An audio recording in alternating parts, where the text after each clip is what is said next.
प्रश्न तुमचे, उत्तर आमचे. अचूक, निर्भीड आणि सडेतोड. लोकशाहीचा खरा मंत्र म्हणजेच न्यूज लोक. आज आपण येवले शहरातील कृषी उत्पन्न बाजार समितीच्या आवारामध्ये आहोत आणि या ठिकाणी कांदा पीक असेल किंवा मका पीक असेल याच्या बाजारभावासंदर्भामध्ये प्रहारचे संस्थापक अध्यक्ष बच्चूभाऊ कडू यांच्या मार्गदर्शनाखाली आज शेतकरी आक्रोश मोर्चाचं या ठिकाणी आयोजन करण्यात आलेलं आहे आणि त्या निमित्ताने तालुक्यातील अनेक शेतकरी या ठिकाणी उपस्थित झालेले आहेत त्या मोर्चामध्ये दाखल होण्यासाठी. पण त्याचबरोबर या ठिकाणी आपण जर बघितलं तर ही सर्व जे मंडळी आहे ही अपंग आहे आणि या ठिकाणी या मोर्चाला पाठिंबा देण्यासाठी या ठिकाणी ही लोक आलेली आहेत आणि त्यांनी जे आहे बच्चूभाऊवरती त्यांचं जे प्रेम आहे या ठिकाणी दाखवलेलं आहे. ही अपंग आहेत. काय नाव आहे तुमचं? सोमनाथ उत्तम पुरस्कार. अच्छा, कशासाठी आले मला हे सांगा आधी. आम्ही बच्चूभाऊ कडू यांच्या आदेशाने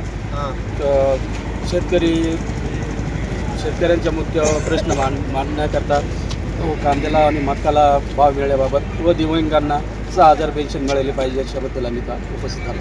तुम्ही स्वतः शेतकरी आहात? नाही, मी शेतकरी नाही आहे, पण मी प्रहार दिव्यांग संघटनेचा नाशिक जिल्हा उपाध्यक्ष सोमनाथ पुरस्कार. आणि म्हणूनच त्या संघटनेला किंवा या आक्रोश मोर्चाला तुम्ही पाठिंबा देण्यासाठी या ठिकाणी पाठिंबा द्यायचं कारण कसं ते आमचे मान्य हृदय सम्राट बच्चूभाऊ कडू आहेत ना. अच्छा, त्याच्यामुळेच आम्ही चालू. म्हणजे त्यांचं स्थान जे आहे तुमच्या हृदयामध्ये म्हणून तुम्ही या ठिकाणी मला हे सांगा, या ठिकाणी जे आहे दुसरी अपंग मंडळी आहेत. काका, काय तुम्ही शेतकरी आहात का? हे शेतकरी पुढे शेतकरी. मला हे सांगा काका, तुम्ही शेतकरी आहात आणि गेल्या अनेक दिवसापासून या संदर्भामध्ये भांडवल करताय आता सरकार. गेल्या महिन्यामध्ये त्यांनी जे आहे प्रति शेतकऱ्याला जे आहे 2 लाख रुपये माफ केलेले आहे. मग तरी का तुम्हाला आंदोलन करण्याची वेळ आली? 2 लाख रुपये माफ झालेच नाही ना. आंदोलन चालू करतो म्हणजे बच्चूभाऊनं आणि शेतकऱ्यांनी आणि अपंगांनी हा जो लढा चालू आहे बच्चूभाऊचा, हा देशाकरता नाही महाराष्ट्राकरता चालू आहे. अच्छा, आलं ध्यानात. पण हे शेतकरी आता उन्हाळ कांदा लावलाय, किती लेट झालंय, 3.5 महिने झालंय. आता हे पाट आहे, ह्या पाटाला पाणी आज टेकलंय, समाईक विहिरी. आज पाणी कांदा, उन्हाळ कांदा, अजून लाल कांदा चालू आहे. आता लाल कांदा काय भावानं चालू आहे, काय खरेदी करते व्यापारी? 300, 350, 400 रुपये. पण त्याचे भाव ठरवण्याचे अधिकार तर एकीकडे जे आहे सरकारला आहे आणि त्याच अनुसाराने या ठिकाणी जे आहे एक तुम्ही म्हणून राहिले हा भाव ठरवायचा सरकारला अधिकार आहे, पण सरकारचा हा मालमत्ता नाही ना. ही मालमत्ता कोणाची? शेतकरीची. शेतकऱ्याचा खर्च झालाय. एकरी खर्च किती येतोय? 14,000, हे 11,000, 12,000, 13,000 रुपये लागण्याचा खर्च आहे. खादीचा बाजार कुठं चाललाय हे सरकारला कळतं का? हे व्यापाऱ्याला कळतं का? नाही कळत. मग आता 200, 300, 400 रुपये कांदा विकू राहिला, 700, 800 विकतोय. येवल्याचा शेतकरी पिंपळगाव जातोय, विंचूरला जातोय, लासलगाव जातोय. तेच व्यापारी तिकडे, हेच व्यापारी इकडे. मग यांचा एवढा दुधा भाव का दुधा भाव? मग यायला कळायला नको का? समजे लुटून खाणारे, फक्त मेला शेतकरी आणि अपंग आहे. अपंग हा शेतकरीचे, शेतकरी हा अपंगचे. आला लक्षात? शेतकरी संघटनेचे जे नेते होते शरद जोशी, ते वारंवार म्हणायचे सरकारचं धोरण हे शेतकऱ्यांचं मरण. त्याच्यामध्ये काय वाटतंय तुम्हाला? काय वाटणार आहे? आता हे तुम्हाला कळतं, आम्हाला कळतंय. त्याच्या मागे ते गेले किंवा राहिले, त्याच्या मागे यायनं पाय उचललाय, यायला कोणी आधार देणार आहे? आपण देणार आहे. म्हणून चाललंय जे या ठिकाणी जे आहे आपण बघितलं तर अनेक शेतकरी सुद्धा आहेत आणि वारंवार जे आहे शेतकऱ्यांना कांदा संदर्भामध्ये किंवा शेती पिकाच्या संदर्भामध्ये सरकारच्या विरोधात जे आहे आक्रोश मोर्चा काढावा लागतो किंवा निदर्शनं करावं लागतात किंवा आंदोलनं करावं लागतं. नेमकं आज तुम्ही या ठिकाणी आलेले आहेत, काय निमित्त आहे? आता मी सटाण्याहून आलेलो आहे. अक्षरशः आमचा सटाणा जो कसमादे पट्ट्याचा भाग आहे हा कांदा प्रसिद्ध भाग आहे. जास्तीत जास्त कांदा उत्पादित होतो. आज कांद्याची अशी परिस्थिती आहे, 1 क्विंटल कांदा उत्पादित करायला कमीत कमी 17 ते 18 रुपये खर्च येतो. आणि आजचा जर कांद्याचा क्विंटलचा भाव बघितला आपण 400 रुपये तर 500 रुपये. आम्ही येता ट्रॅक्टर शेतकरी मार्केटमधून परत घेऊन गेले. एवढी वाईट आणि गंभीर परिस्थिती आहे. सरकार एकीकडे आता मक्याचा जरी विषय घेतला, सरकार एकीकडे हमीभाव जाहीर करतो भरड धान्य योजनेच्या माध्यमातून आणि एका साईडला मार्केटमध्ये मक्का हा 1200, 1300 रुपये, 1400 रुपये जातो. पण किती शेतकऱ्यांना हमीभाव मिळतो, किती शेतकऱ्यांना नाही मिळत. अतिशय वाईट परिस्थिती आहे. आणि भावाची पण सुद्धा एकरी 8 घालून दिली. तुम्हाला 14 क्विंटल द्यावा लागेल, तुम्हाला 12 क्विंटल द्यावा लागेल. ही कोणती कृषीप्रधान देशामध्ये ही कोणती पद्धत आहे सांगा ना? जो आम्ही शेतकरी आहोत, आम्ही स्वतः मॅन्युफॅक्चरिंग करतो, शेती काळ्या मातीला हिरवा शालू घालतो आणि आमची जर आपली जर ह्या देशामध्ये कृषीप्रधान देशामध्ये जर एवढी वाईट अवस्था असेल तर पुढे आमच्या मुलांचं, आमच्या शिक्षणाचं, आमच्या आई वडिलांचं आजारपणाचं म्हातारपण आम्ही कसं करायचं? खूप वाईट परिस्थिती आहे दादा, बोलण्यासारखं खूप आहे. कांद्याबद्दल तर कितीतरी वाईट परिस्थिती आहे आमची. आम्हाला आज खर्चसुद्धा आमचा आज निघेना अशी परिस्थिती झाली. काय सांगावं या सरकारला? हे आमदार खासदार निवडून देतात, पैशाच्या जीवावर निवडून येतात आणि सगळे आमचे हाल करतात. कसे काय निवडून, आम्ही विरोध करतो तरी ते निवडून येतात, कसे काय निवडून येतात हे सुद्धा कोड आम्हाला समजत नाही. एवढी वाईट अवस्था आहे शेतकऱ्याची. काय करावं, कसं करावं, काही सुचत नाही. वाईट, एकदम वाईट. या राजकारण्यांनी शेतकऱ्यांचे वाईट हाल करून टाकले, खरं सांगतो. म्हणजे आपण जर एकंदरीत बोलायला गेलो तर शेतकऱ्यांचे प्रश्न सरकार दरबारी मांडण्यासाठी बच्चूभाऊ कडू यांनी वेळोवेळी जे आहे प्रश्न उचललेले आहेत, त्याच्या विरोधात जे आहे आंदोलनं केलेली आहे.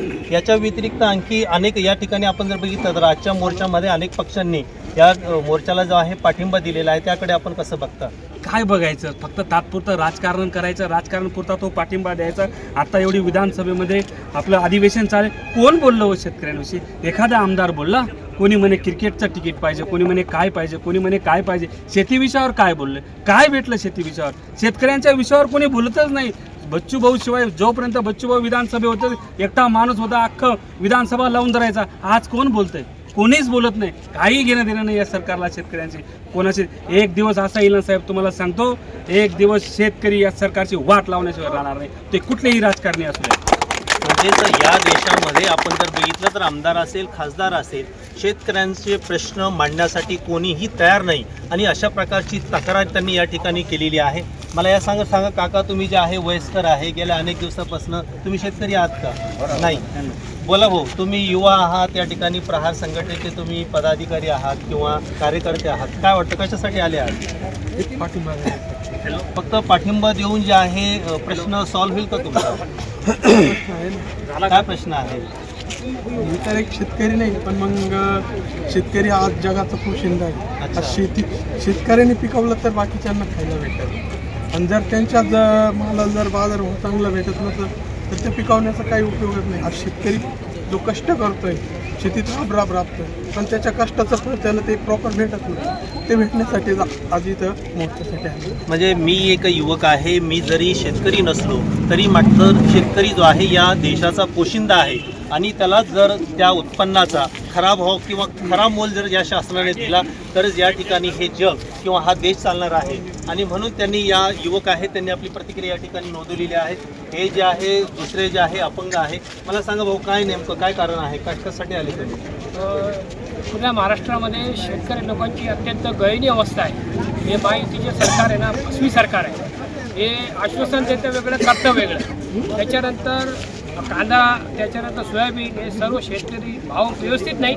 शेतकरी एकदम मेलेला आहे यांच्यामुळे.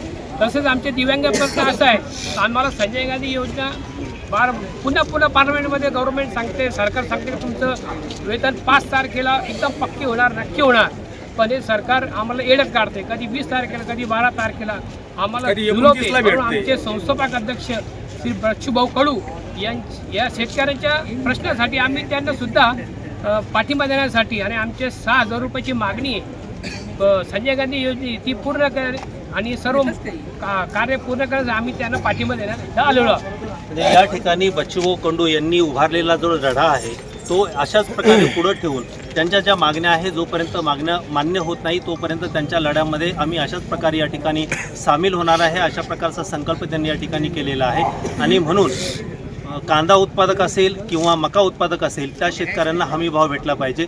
त्याचबरोबर शेतकऱ्यांना 12 तास जी आहे वीज मिळाली पाहिजे. त्याचबरोबर शेतकऱ्यांना त्यांना हमी भाव दिला पाहिजे. अशा प्रकारच्या विविध मागण्या घेऊन या ठिकाणी आज जन आक्रोश मोर्चाचं या ठिकाणी आयोजन करण्यात आलेलं आहे. आणि त्या निमित्ताने अनेक शेतकरी बांधव या ठिकाणी या मोर्चामध्ये सामील होण्यासाठी या ठिकाणी आज आलेले आहे. आणि म्हणून थोड्याच वेळात या ठिकाणी बच्चूभाऊ कडू यांची या ठिकाणी सभा होणार आहे. ते शेतकऱ्यांना संबोधित करणार आहे आणि त्यानंतर या ठिकाणाहून प्रांत कार्यालयावरती हा मोर्चा जो आहे धडकणार आहे. न्यूज लोकतंत्र 18 साठी हुसेन शेखसह अय्यूब शहा, येवला.